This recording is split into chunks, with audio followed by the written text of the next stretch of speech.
성경 말씀 열왕기상 4장을 보겠습니다. 열왕기상 4장 20절에서 30절 말씀을 보겠습니다.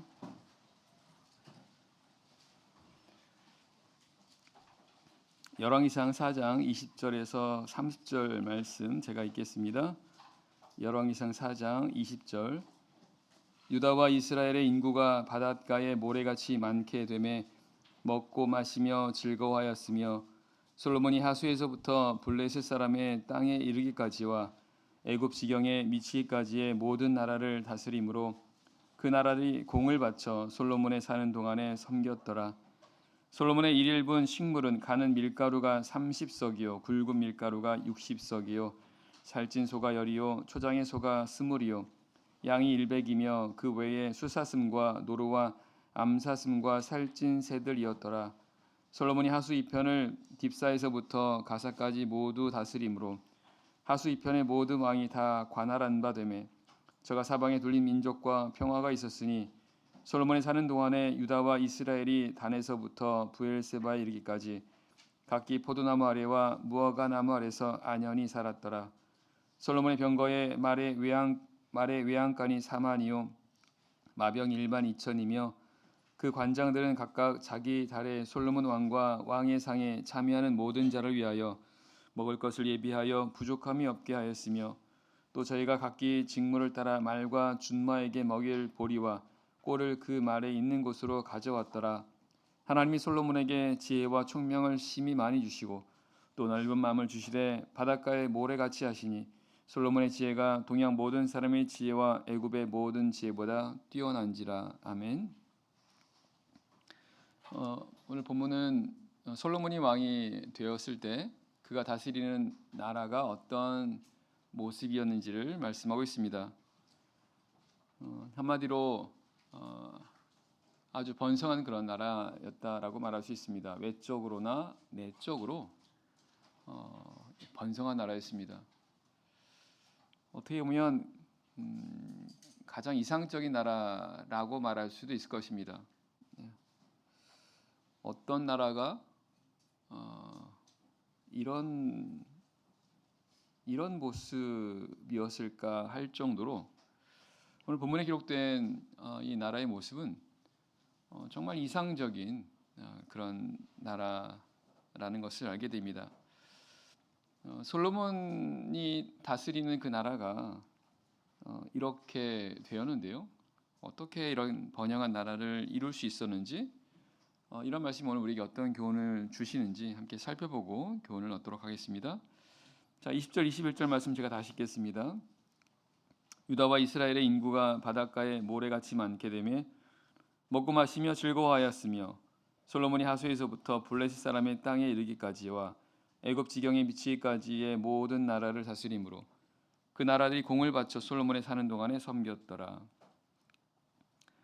성경은 이 솔로몬이 다스리는 그 나라의 인구가 바닷가에 모래같이 많아졌다 이렇게 말씀하고 있습니다. 인구가 많다는 것은 번성했다라는 그런 의미입니다. 솔로몬 왕국이 아주 번성했음을 의미하는데요. 이 이스라엘의 인구가 바닷가에 모래같이 많게 된다는 건 사실은 하나님께서 하신 약속입니다. 하나님은 믿음의 조상들에게 이 하나님의 백성들이 이와 같이 될 거라고 하는 것을 약속하셨습니다. 예를 들어 야곱에게 하신 말씀 보면 내가 정녕 내게 은혜를 베풀어 내 씨로 바다에 셀 수 없는 모래와 같이 많게 하리라. 하나님께서 믿음의 조상들에게 하신 그 말씀, 약속에 따라서 솔로몬 시대에 그 하나님의 약속이 이루어졌다라는 것을 알 수가 있습니다. 인구뿐만 아니라 또한 영토도 마찬가지라는 것을 알게 되는데요. 21절에 보게 되면 솔로몬 나라의 그런 경계를 알 수 있습니다. 솔로몬이 하수에서부터 블레 사람의 땅에 이르기까지와 애굽 지경에 미치기까지의 모든 나라를 다스림으로, 이 말씀 보면 솔로몬이 왕으로 있을 때의 그 나라의 경계가 이렇다는 것을 알 수 있습니다. 하수에서부터라는 것은 이제 북쪽으로부터입니다. 북쪽으로부터 하수, 북쪽의 하수라고 한다면 유브라테스, 유프라테스라고 하는데 성경 유브라테스라고 되어 있죠. 유브라테스 그 강에서부터 그 다음에 서쪽으로는 블레셋 사람의 땅에 이르기까지와 남쪽으로는 애굽 지경에 미치기까지의 모든 나라를 다스렸다라는 걸 보면 이 솔로몬의 나라가 이런 범위의 그런 나라였다라는 것을 알게 됩니다.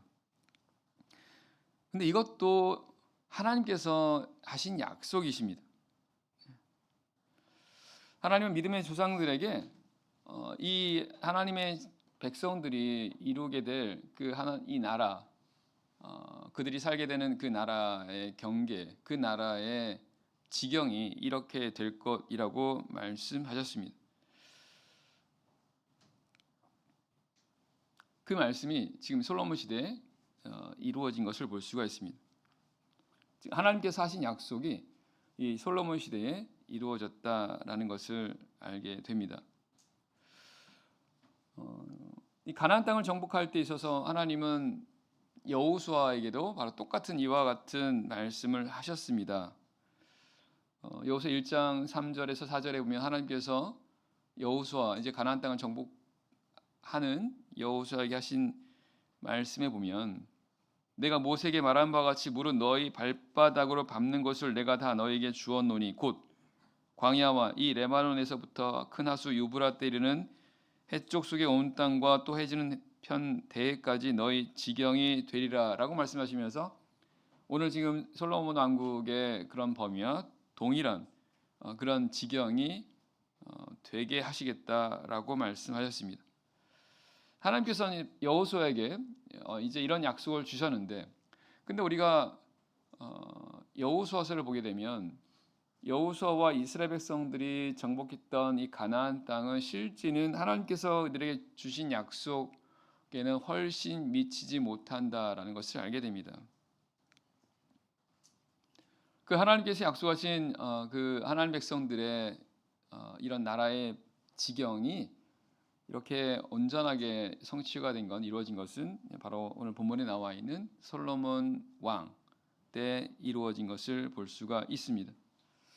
그럼 이런 말씀을 통해서 우리가 생각해 볼 수 있는 것은 하나님의 약속과 그리고 실제로 하나님의 약속이 이루어지는 것에는 약간의 차이가 있다라는 것을 알게 됩니다. 그 말씀은 하나님의 약속은 무조건적으로 이루어지는 것이 아니라 하나님 백성들의 순종을 통해서 이루어진다라는 사실입니다. 하나님께서 여호수아에게 하신 말씀도 보게 되면 너희가 밟는 땅을 주겠다고 말씀하십니다. 즉 그들이 그 땅을 밟아야 그 땅을 정복하는 그런 상황이 될 때 하나님께서 그 땅을 다 주신다고 말씀하시거든요. 하나님께서 하신 말씀대로 이들이 순종하는 그 상황에서 하나님의 약속이 이루어진다라는 것을 알 수가 있습니다. 그래서 이 하나님의 약속이 온전하게 이루어지기 위해서는 온전한 순종이 함께 따라야 한다라는 것도 알 수 있습니다. 다시 말씀드립니다. 하나님의 약속이 온전히 이루어지는 것은 바로 온전한 순종을 통해서 이루어진다는 것입니다. 열왕기상 2장 4절 보겠습니다. 열왕기상 2장 4절입니다. 열왕기상 2장 4절.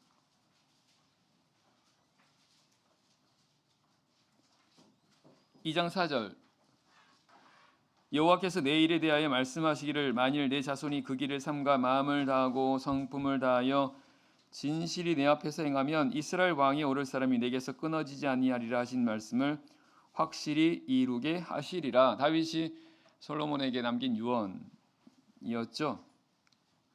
다윗은 하나님께서 자신에게 하신 약속을 그대로 아들 솔로몬에게 이렇게 전하고 있습니다.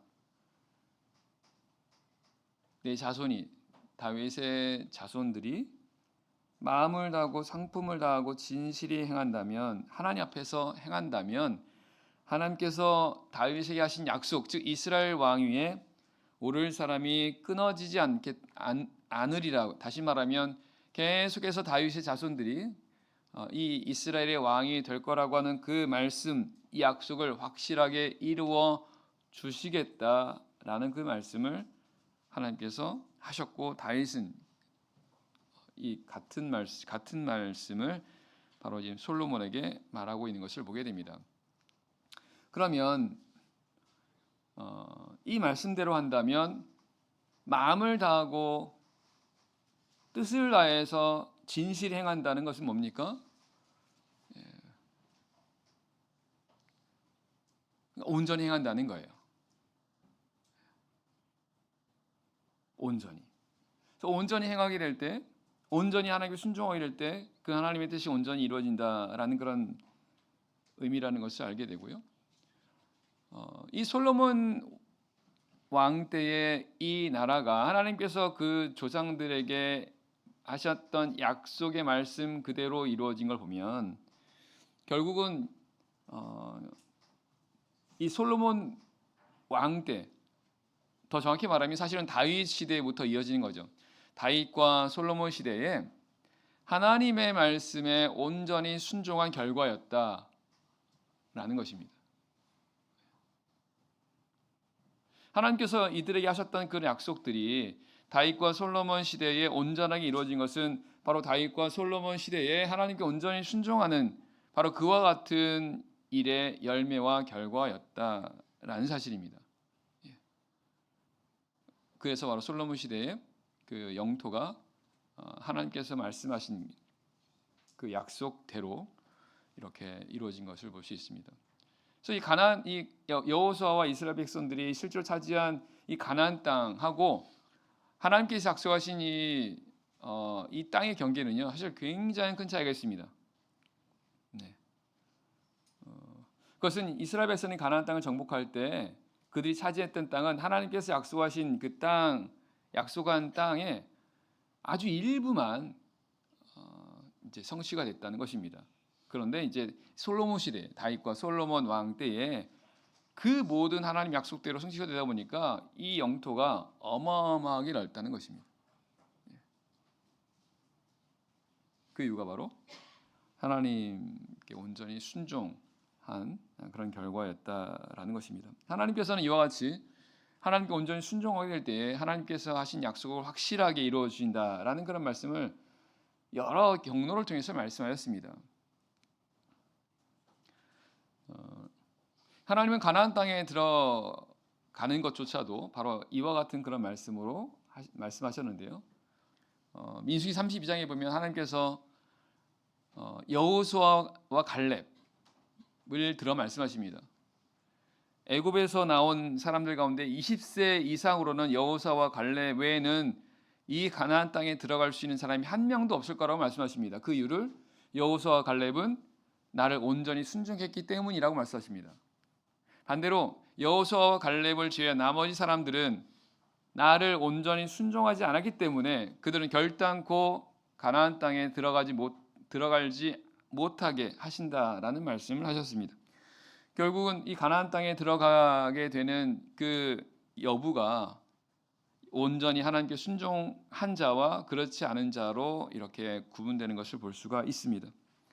그래서 이 하나님의 약속이라고 하는 것은 순종을 통해서 이루어지는데 온전히 순종하는 것에 따라서 하나님의 약속도 확실하게 그리고 온전하게 성취가 되고 결정이 된다라는 것을 알아야 되겠다라는 것입니다. 그러다 보니까 우린 이 과정이요, 결국 순종이라고 하는 과정은 순종하는 만큼 하나님의 약속이 성취가 된다라고 이렇게 말할 수도 있습니다.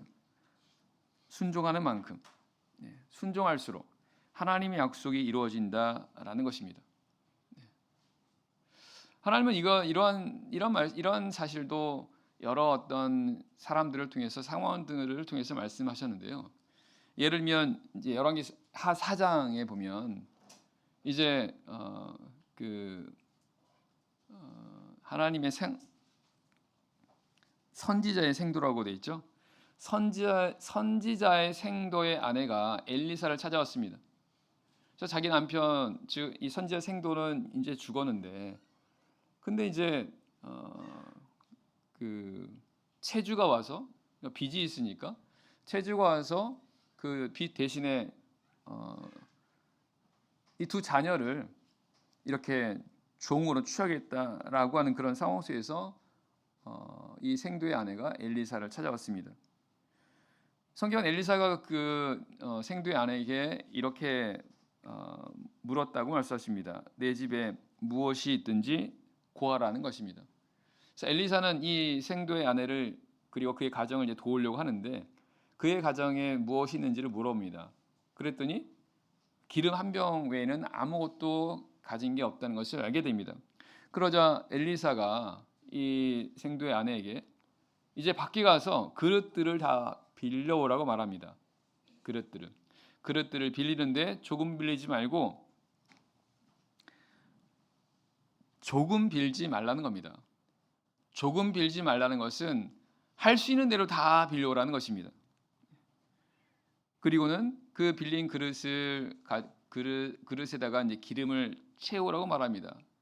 그래서 그 빌린 그릇에다가 그릇을 채웠더니, 기름을 부어서 채웠더니 병은 하나밖에 없는데, 근데 신기하게도 계속해서 그릇에 이제 기름이 채워지는 거죠. 그 선지자의 아내가 아들들한테 계속해서 그 그릇을 가져오라고 말합니다. 그랬더니 나중에는 이제 빌린 그릇을 이제 다 갖고 왔고 다른 그릇이 없다고 아들이 말하니 성경은 그때 기름이 곧 그쳤더라 이렇게 말씀하고 있습니다. 빌린 그릇을 다 가져왔을 때, 더 이상 이제 채울 그릇이 없을 때 기름이 자연스럽게 그쳤다라고 성경은 말씀하고 있습니다. 엘리사는 이 아내와 그의 자녀들에게 기름을 팔아서 빚을 갚고 남은 것으로 생활하라 이렇게 말하게 됩니다. 이 과정을 보게 되면 이 선지자의 생도의 아내와 그리고 그 두 자녀들이 선지자의 말을 따라서 그릇을 빌려오게 됩니다. 근데 그릇을 빌린 만큼 기름으로 채워지게 되는 걸 보면 그들이 행한 만큼, 그들이 선지자의 말을 따라서 순종하는 만큼 이런 기름으로 채워지게 되는 하나님의 이런 약속이, 하나님의 이런 말씀이 이루어지는 걸 보게 되면 이 하나님의 말씀과 약속이라고 하는 것이 바로 순종하는 만큼 이루어지게 되는 것을 볼 수 있는 거죠. 이거 다시 말하면 결국은 믿음의 분량대로 하나님께서 약속을 이루신다라는 것을 알게 됩니다. 믿음의 분량입니다. 그래서 예수님도 너희 믿음대로 되라고 말씀하신 겁니다. 너희 믿음대로, 너희가 믿는 만큼 너희 믿음대로 된다고 말씀하신 것입니다. 그래서 우리가 믿음이 중요한 거죠. 믿음의 분량이 중요한 겁니다. 우리의 믿음의 그릇이 어느 정도냐 따라서 그 그릇만큼 하나님의 약속이 우리 가운데 채워진다라는 것입니다. 그래서 우리가 해야 되는 것은 이 믿음의 그릇이라고 하는 이 믿음의 분량을 우리는 더 이제 크게 하는 것입니다. 결국은 이 그릇을 크게 한다는 것은 더 힘써 순종하는 거죠. 더 힘써 순종하게 될 때 믿음의 분량이 더 커지게 되고 그만큼 하나님의 약속은 결국은 축복과 은혜니까요. 이런 것을 우리 가운데 우리 삶에 더 많이 담을 수 있게 된다라는 뜻입니다. 어떻게 생각해 보면 하나님께서 이렇게 꼭 어떤 믿음의 분량대로 주시지 않고 그냥 주시면 더 좋지 않을까 이렇게 생각해 볼 수도 있는데요. 사실은 믿음의 분량대로 하나님께서 우리에게 이렇게 채우시는 것은 사실은 우리를 위해서라는 것을 알게 됩니다. 왜냐하면 출애굽기 23장에서 하나님께서 이 가나안 땅을 정복하는 그런 과정에서 말씀하십니다. 이 가나안 땅에 살고 있는 족속들을 하나님께서 쫓아내주겠다라고 말씀하십니다. 쫓아내주시되 조금씩 쫓아내주겠다고 말씀하세요. 왜냐하면 한 번에 쫓아내게 되면 그러면 들짐승들이 번성해서 결국은 그 하나님 백성들에게 해하게 된다는 것입니다. 그러니까 이 이스라엘 백성들이 더 번성해질 때까지 하나님께서 기다리신 다음에 그 다음에 거기에 맞춰서 가나안 족속들을 쫓아내 주신다라고 말씀하시거든요. 다시 말씀드리면 한 번에 하나님께서 이렇게 다 주시는 게 결코 좋은 것은 아니다는 것을 알게 됩니다. 하나님께서 우리에게 필요한 만큼 우리가 감당할 수 있는 만큼 우리에게 주시는 것이고 그게 사실은 우리에게 유익이라는 것입니다. 그래서 우리가 할 수 있는 것은 이런 이 믿음의 분량이라고 하는 이것이 조금씩 더 이제 이렇게 자라게 하는 겁니다. 결국은 우리가 다시 말하면 이스라엘 백성들이 가나안 땅에서 번성하는 거죠. 번성하면 할수록 점점 가나안 땅의 족속들을 쫓아내게 되니까 그러니까 오늘 우리들도 우리가 조금씩 이렇게 더욱더 영적으로 번성하는 그런 어떤 삶을 살아갈 때 하나님의 약속들이 우리 삶을 통해서 더욱더 나타나게 되는 것이고 그게 바로 순종의 그런 모습이라는 겁니다. 우리 하나님께 순종하면 순종할수록 하나님의 이런 약속들이 세워진다라는 것입니다. 자, 열왕기상 4장으로 돌아서 보겠습니다. 4장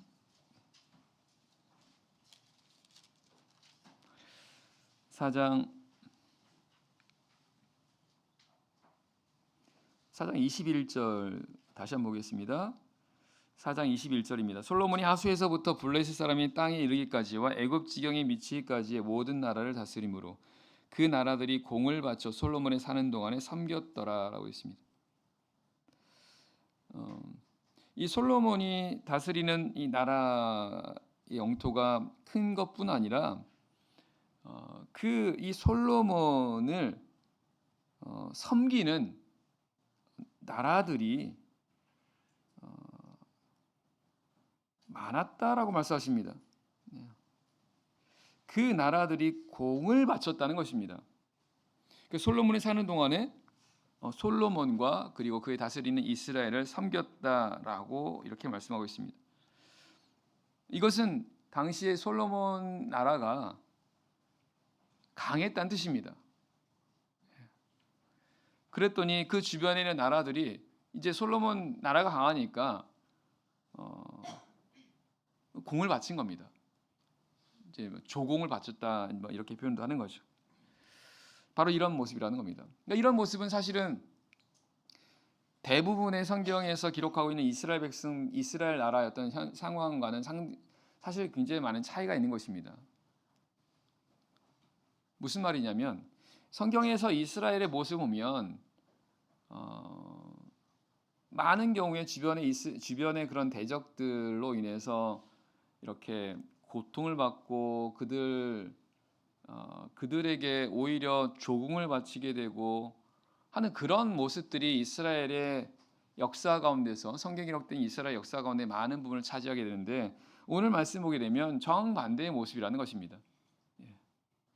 오히려 다른 많은 나라들이 이 이스라엘을 섬기고 심지어 조공까지 바친 걸 보게 되면 당시 솔로몬이 다스렸던 이 나라라는 것이 아주 강한 강대국이었다라는 것을 알 수 있습니다. 나라만 큰 게 아니라 실제로 이 나라가 아주 강했기 때문에 그러니까 주변에 있는 나라들이 이렇게 조공을 바치는 그런 모습이었다는 것입니다.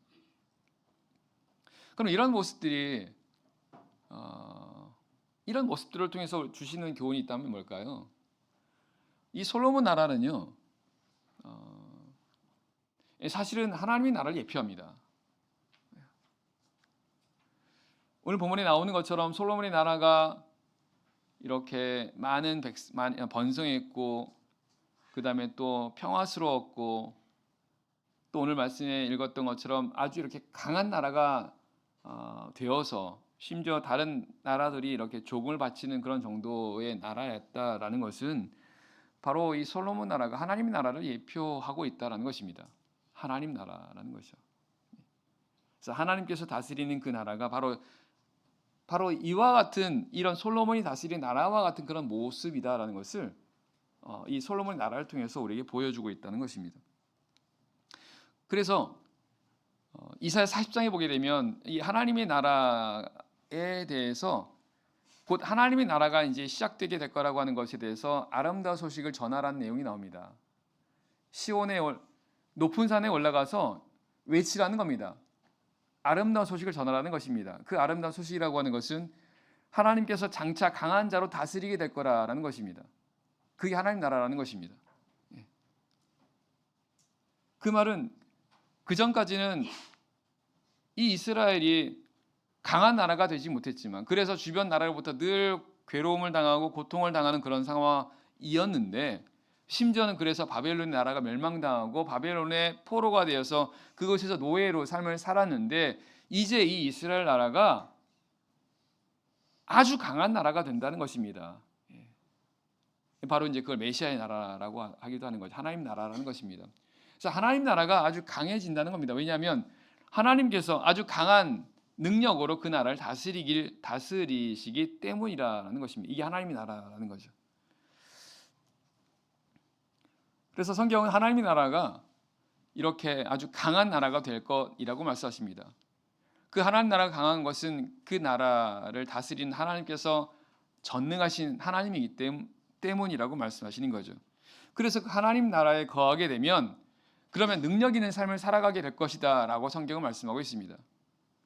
사실 구약에 있는 그런 말씀들은 사실은 그 이제 신약 시대의 실체의 모습을 보여주는 거라 한다면, 방금 말씀드린 것처럼 하나님의 나라도 마찬가지라는 겁니다. 이제 하나님의 나라가 이루어지지 않았지만 하나님은 이 구약 시대의 이와 같은 모습들을 통해서 장차 이루어지게 될 하나님의 나라가 어떤 나라의 모습일 건가를 보여주셨는데, 그 중에 하나가 바로 이 하나님 나라는 강한 나라가 될 거라는 거죠. 그래서 대적들이 꼼짝할 수 없는 그런 상황이 된다라는 것입니다. 그래서 결국 그것은 뭡니까? 이제 하나님 나라가 이루어지면 그 하나님 나라 안에 거하게 될 때 하나님의 능력 안에 그래서 능력이 있는 삶을 살게 된다는 것입니다. 그래서 대적들이 이기지 못하게 된다는 것입니다. 쉽게 말하면 바로 이 사단과 그리고 이 악한 영들이 우리 하나님의 백성들을 죄를 지어서 하나님께 떨어지게 하고 그리고 멸망을 맞게끔 이렇게 계속해서 유혹하고 죄를 짓게 하는데, 하나님 나라에 거하게 될 때 이와 같은 하나님의 능력 안에서 이런 것들을 이기게 하는, 승리하게 할 수 있는 그런 삶으로 살아갈 수 있게 하신다는 것입니다. 그래서 이것을 위해서 하나님께서는 성령을 주신다고 말씀하십니다. 성령이 강림하게 되면 그러면 성령의 능력을 통해서 이제 강한 하나님의 그런 군대가 된다라는 그런 말씀이 있는 거죠. 그래서 대표적인 에스겔 37장에 나와 있지 않습니까? 하나님의 생기가 들어왔을 때 너무나 무능하고 약했던 이런 마른 뼈와 같았던 이스라엘이 하나님의 군대가 되어서 이렇게 일어나는 그런 모습은 결국은 성령이 임하게 될 때 그 성령을 통해서 하나님의 백성들이 이제 하나님의 군대가 되어서 이 싸움에서 승리하는 그런 자들이 될 거라고 하는 것을 이제 보여주시는 겁니다. 그것을 오늘 본문에서 이렇게 미리 보여주고 있는 거죠. 22절입니다. 22절 말씀. 22절. 솔로몬의 일분 식물은 가는 밀가루가 30석이요 굵은 밀가루가 60석이요 살찐 소가 10이요 초장의 소가 20이요 양이 100이며 그 외에 수사슴과 노루와 암사슴과 살찐 새들이었더라. 성경은 솔로몬이 하루에 먹는 그런 음식의 양을 이렇게 기록하고 있습니다. 보면 엄청나게 많은 양이죠. 솔로몬이 혼자 먹었다라는 그런 양이 아닙니다. 그러니까 솔로몬이 왕으로 있으면서 그들 신하들과 함께 먹었던 1인분 그런 양인데, 그 양을 보면 엄청나게 많은 양, 그리고 그것을 매일같이 이렇게 먹을 수 있었다라고 하는 걸 보면요, 당시 솔로몬 왕이 이런 부가 재물이죠. 이거 어마어마했었다라는 것을 이제 알 수가 있습니다.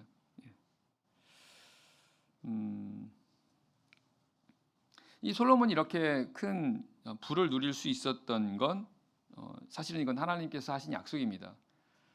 열왕기상 3장에서 솔로몬이 하나님께 구했을 때, 솔로몬이 하나님께 지혜를 구했을 때 하나님께서는 솔로몬이 구한 지혜뿐 아니라 솔로몬이 구하지도 않은 부와 영광도 함께 주시겠다라고 말씀하십니다. 그래서 그 말씀에 따라서 솔로몬이 누리는 부를 이렇게 말씀하시는데 정말 어마어마한 그런 부를 가지게 된 것을 볼 수가 있습니다.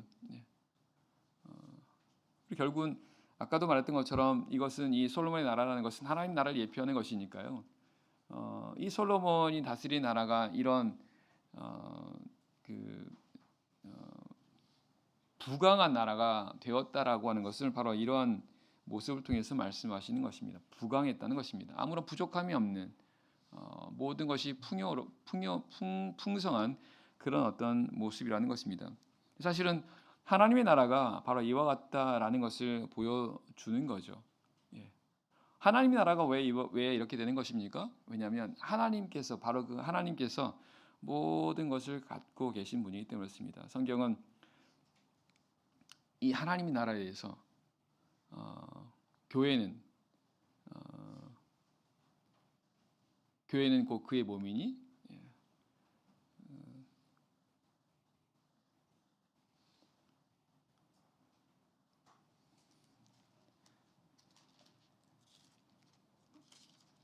갑자기 기억이 안 나네요. 이렇게 말씀하십니다. 교회는 그의 몸이니 만물 안에서 만물을 충만케 하신 자의 충만이라 이렇게 말씀하십니다. 에베소 1장 23절 말씀인데요. 교회는 사실 하나님의 나라이거든요. 그래서 이 교회가 하나님으로 충만했다라는 뜻은요. 모든 게 다 있다는 뜻입니다. 모든 게 다. 왜냐하면 하나님은 모든 걸 다 갖고 계신 분이지 않습니까? 그 교회가 하나님으로 충만했다라는 것은 이 교회는 모든 것을 충만되어 있다라는 뜻입니다. 물론 우리가 보기에 우리 교회는 많은 것들이 부족합니다, 그죠? 때로는 때로는 물질적으로도 부족하기도 하고, 때로는 여러 가지 면에서 좀 부족한 것도 있고 이렇습니다. 하지만 하나님에게 있어서 이 교회라고 하는 것은 바로 그런 곳이라는 겁니다. 만물을 충만케 하신 자의 충만이라. 세상에서 가장 충만한 것이 바로 교회, 하나님의 나라라고 말씀하십니다. 그것은 아직 하나님께서 그 모든 것을 이 교회에 허락하지 않으셨기 때문에 그런 거지. 하나님께서 이제 이 교회를 향하신 하나님의 모든 뜻이 이루어지게 될 때 그 교회는 정말 모든 것으로 충만된 그런 교회, 하나님의 나라가 될 거라는 것입니다. 그래서 하나님께서 생각하시는, 결국 이것 하나님의 약속이지 않습니까? 교회를 향한 하나님의 약속은 이렇다는 것입니다. 그래서 사실 이 교회는 세상에서 가장 영광스러운 그런 곳이 될 거라는 것입니다. 우리가 보기에 교회는 다 똑같은, 다 부족한 사람들이 모여 있는 것이고, 우리가 봐도 어떨 때는 좀 그런데, 근데 하나님께서 이 우리 교회를 향한 하나님의 그 뜻은요, 어마어마하다는 것입니다. 하나님의 나라가 될 거라. 하나님의 나라라는 것입니다. 이제 우리가 하는 것은 그 하나님의 나라를 온전한 하나님 나라로 우리가 이루어가는 겁니다. 그러면 그럴수록 이 교회가 하나님의 영광으로 충만된 그런 곳이 된다는 것을 알게 되죠. 24절입니다. 24절 말씀. 24절. 솔로몬이 하수 2편을 딥사에서부터 가사까지 모두 다스림으로 하수 2편의 모든 왕이 다 관할한 바 되매 저가 사방에 둘린 민족과 평화가 있었으니 솔로몬이 사는 동안에 유다와 이스라엘이 단에서부터 부엘세바에 이르기까지 각기 포도나무 아래와 무화과 나무 아래서 안연히 살았더라. 성경 솔로몬 나라가 이렇게 평화스러웠다 말씀하십니다. 평화 있었다는 것은 그 주변에 있는 민족과 평화가 있었다라는 것입니다. 그러다 평화 있다 보니까 그 나라 안에 거하는 백성들이 다 안연히 살았더라. 평안히 안전히 이렇게 살았더라라고 말씀하고 있습니다. 그러면 이 솔로몬 나라가 이런 평화가 이루어질 수 있었던 걸 보면 결국 그 위에 있는 말씀처럼 이 나라가 강대했기 때문이라는 것을 알게 됩니다. 강대하다 보니까 다른 주변 나라들이 이 솔로몬 나라를 섬긴 거죠. 조공을 바친 겁니다. 이 나라와 감히 싸울 생각을 하지 못한 거죠. 그만큼 이 나라가 강대했기 때문이라는 것입니다. 특별히 오늘 말씀 보게 되면 24절에 보게 되면 모든 왕이 다 관할 한 했다라고 말씀하십니다. 모든 왕이 다 솔로몬의 관할 안에 있었다는 것입니다. 통제받고 있었다는 것입니다. 그러니까 평화가 있었다라는 거예요. 그리고 그런 이 나라 안에서 백성들은 아무런 걱정 없이 안연하게 살았다 이렇게 말씀하고 있습니다. 그럼 우리 이 말씀을 통해서 볼 때요, 이 하나님의 결국은 하나님의 나라에 대한 예표라고 본다고 한다면 하나님의 나라가 이렇게 결국은 평화스럽게 될 건데 하나님 나라가 어떻게 평화스럽게 될까요? 로마 14장 17절 말씀 보게 되면 하나님 나라는 성령 안에서 의와 평강과 희락이라고 말씀하십니다. 이 평강이라고 하는 것은 의를 통해서 이루어진다는 것을 알게 됩니다. 의를 행하게 될 때 나타나는 결과물이 바로 평화라는 것이 평안이라는 것입니다. 의를 행했을 때라는 겁니다. 그러면 의를 행하기 위해서는 어떤 과정이 필요하다는 것을 알게 됩니까? 의를 행한다는 것은요, 결국은 우리 안에 있는 육신의 소욕을 우리가 제어할 때입니다.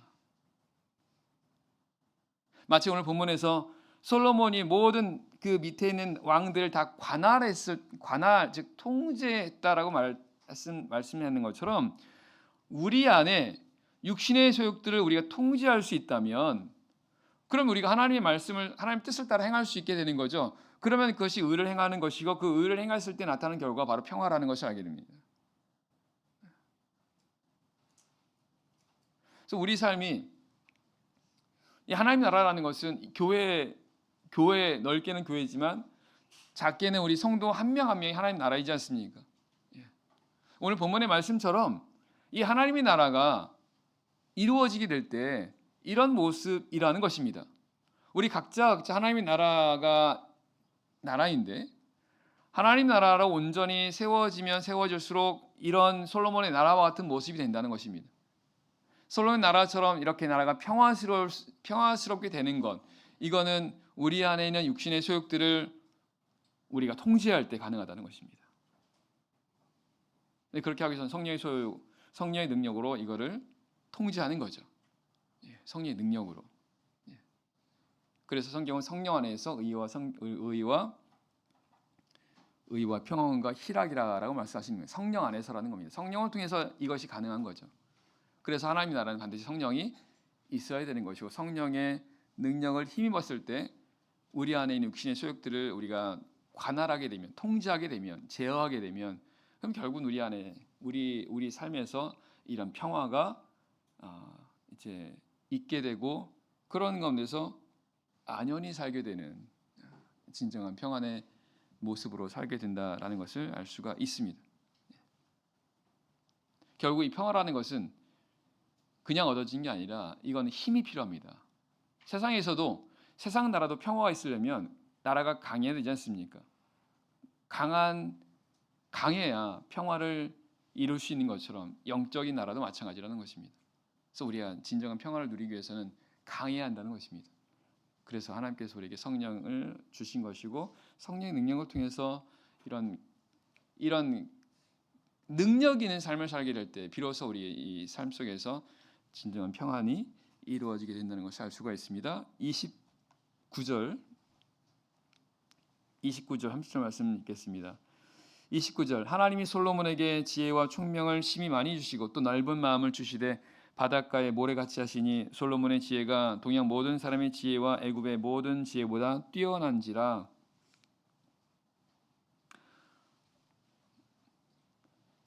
방금 우리는 이 솔로몬의 나라가 어떤 나라였는지를 볼 수가 있었습니다. 솔로몬 나라는 아주 번영했고요. 아주 평화스럽고요. 그리고 모든 것이 부족함이 없는 정말 이상적인 그런 나라였다는 것입니다. 근데 이런 나라가 이렇게 될 수 있었던 이유가 보니까 솔로몬이 다스렸다는 것입니다. 솔로몬이 이 나라를 다스리다 보니까 이 나라가 이렇게 됐다라는 것이죠. 그러면 왜 솔로몬이 다스렸을 때 이렇게 나라가 됐을까? 말씀해 보면 하나님께서 솔로몬에게 지혜와 총명을 심히 많이 주셨다 이렇게 말씀하십니다. 다시 말씀드리면 솔로몬이 바로 이런 지혜와 총명으로 나라를 다스리다 보니까 나라가 이와 같이 됐다라는 뜻입니다.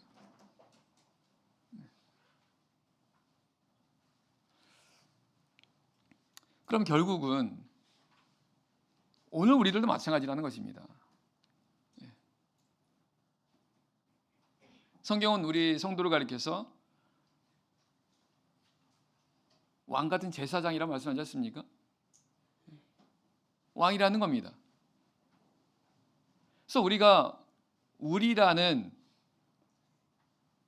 우리 삶을 우리가 어떻게 다스리냐에 따라서 솔로몬의 나라 같은 이러한 이상적인 하나님 나라와 같은 그런 나라가 될 수도 있고 정반대의 나라가 될 수도 있다라는 것을 알게 됩니다.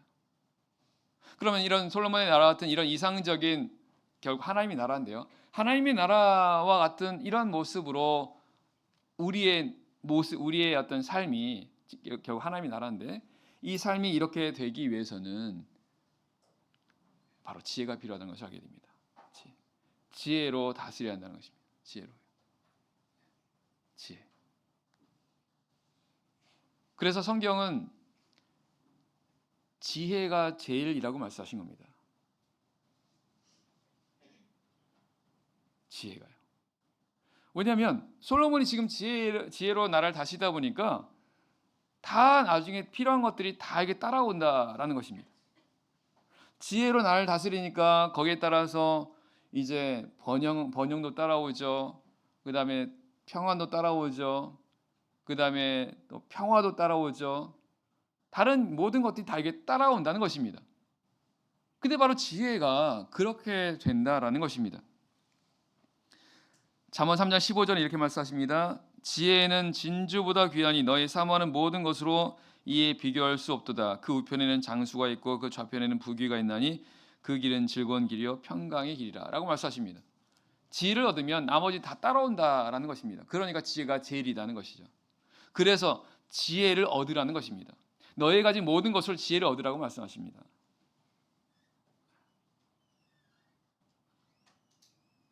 그래서 우리가 그 지혜를 얻을 수만 있다면, 그래서 지혜로운 삶을 살 수만 있다고 한다면 아무 부족함이 없게 된다는 것입니다.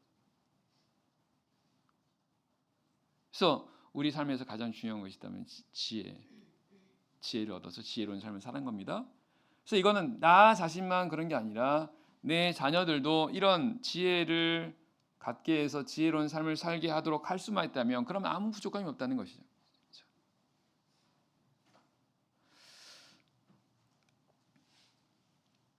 이 지혜는 어디서 얻는 겁니까? 오늘 말씀 보니까 하나님이 솔로몬에게 지혜와 총명을 심히 많이 주셨다라고 말씀하십니다. 이 지혜는 하나님이 주시는 겁니다. 즉 하나님을 통해서 얻는 거야라는 겁니다. 성경은 여호와를 경외하는 것이 지혜의 근본이라고 말씀하십니다. 하나님을 경외하는 것이 지혜의 근본이라는 거죠. 결국은 하나님을 경외하는 삶을 살 때에 바로 이런 지혜를 얻게 된다고 말씀하세요. 하나님을 경외할 때. 하나님을 경외한다는 뜻이 뭡니까?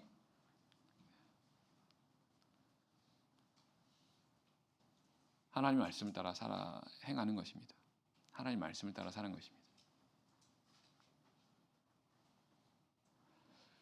하나님의 말씀을 따라 행하는 그런 삶이 하나님 경외하는 삶이고, 그와 같은 삶을 살 때에 하나님께로부터 우리가 지혜를 얻게 되고 하나님 말씀을 따라 힘을 다해서 그런 삶을 살아갈 때에 더욱더 하나님께로부터 이런 지혜를 얻게 되고 정말 마음을 다하고 힘을 다해서 하나님을 경외하는 그런 삶을 살아간다면 그래서 온전한 그런 온전히 하나님 경외하는 그런 모습을 살아간다 한다면 하나님께로부터 바로 그와 같은 그런 지혜를 얻게 된다라는 것을 알게 됩니다. 성경은 솔로몬이 여호와를 사랑해서 그 붙인 다윗의 법도대로 행했다라고 열왕기상 3장에서 말씀하고 있습니다. 물론 솔로몬이 나중에는 타락하게 됩니다만 하지만 그가 초기에는 하나님을 사랑했었다 이렇게 말씀하십니다. 그 하나님을 사랑했던 솔로몬이 정말 마음을 다하고 힘을 다해서 하나님의 말씀을 따라 행하는 정말 하나님을 사랑하는 그런 삶을 살았을 때의 모습이 바로 오늘 본문의 그런 모습이었다는 것입니다. 결국 오늘 우리가 하나님을 사랑하는 그런 삶을 살아간다면 솔로몬과 같은 이런 삶 그리고 이것이 사실은 하나님 나라의 그런 모습이다라는 것입니다. 그래서 오늘 우리들도 하나님을 사랑하는 그런 모습으로 살아가는 그것이 가장 복된 그런 삶이 된다는 것을 알 수 있습니다. 신명기 11장 말씀 보고 마치겠습니다. 신명기 11장입니다. 신명기 11장 21절입니다. 신명기 11장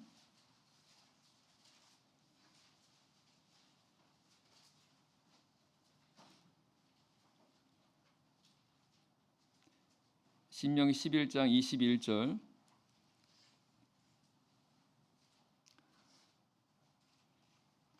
22절입니다. 22절 너희가 만일 내가 너희에게 명하는 이 모든 명령을 잘 지켜 행하여 너희 하나님 여호와를 사랑하고 그 모든 도를 행하여 그에게 부종하면 여호와께서 그 모든 나라 백성을 너희 앞에서 다 쫓아내실 것이라 너희가 너희보다 강대한 나라들을 얻을 것인즉 너희의 발바닥으로 밟는 곳은 다 너희 소유가 되리니 너희의 경계는 곧 광야에서부터 레바논까지와 유브라 하수라 하는 하수에서 서해까지라.